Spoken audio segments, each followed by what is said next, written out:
My name's Tony Cegielka, and my aim this year is to help grassroots civil society organisations develop good practice around safeguarding their staff and the young people that they work with. And also for HE providers like the University of Leeds to be sure that their researchers are prepared for the environments that they'll be working in. Changing the Story operates in post-conflict societies in low and middle income countries where the infrastructure around safeguarding might not be functioning or even established.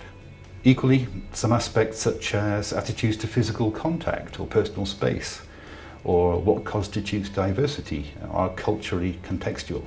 And that's why policy or procedure has to be developed collaboratively and build capacity within the organisation so that it becomes established. Safeguarding is often conflated with ethical clearance procedures for research, health and safety regulations, EDI, that's equality, diversity and inclusion, or national legislation in the country around child protection. And in truth, it overlaps with each of these.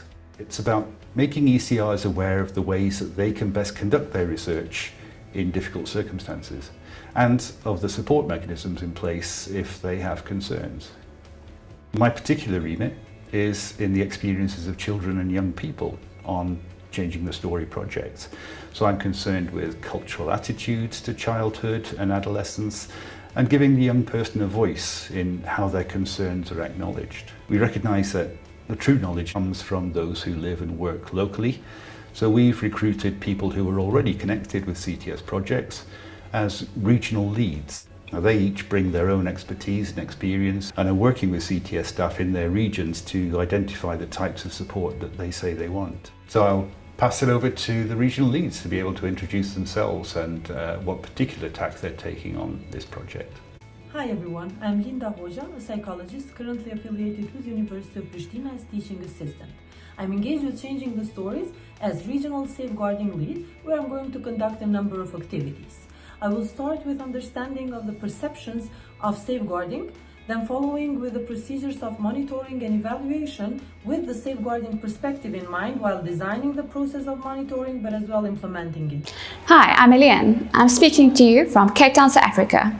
My role at Changing the Story is as a regional lead in safeguarding in sub-Saharan Africa.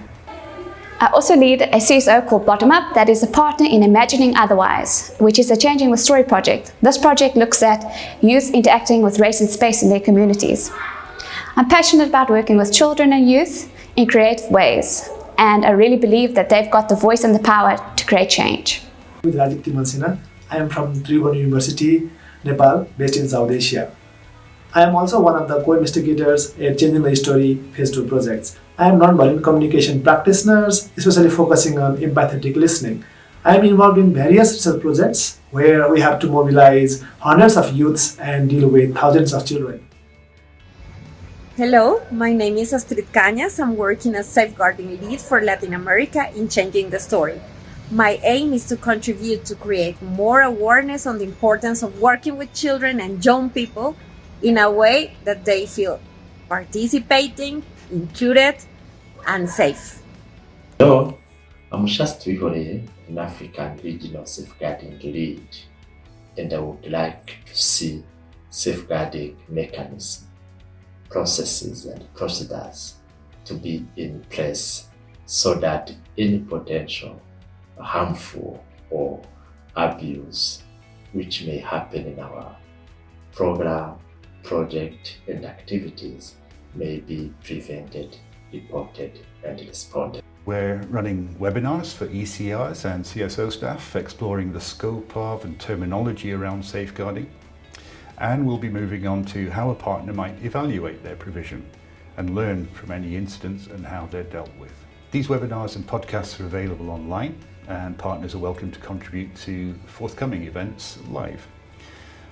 And we'd love to be able to compile a case study of how a partner has approached safeguarding provisions and how our support might help them in future funding bids, for example. We are a funded resource that CTS project can benefit from, so feel free to approach us with any specific requests.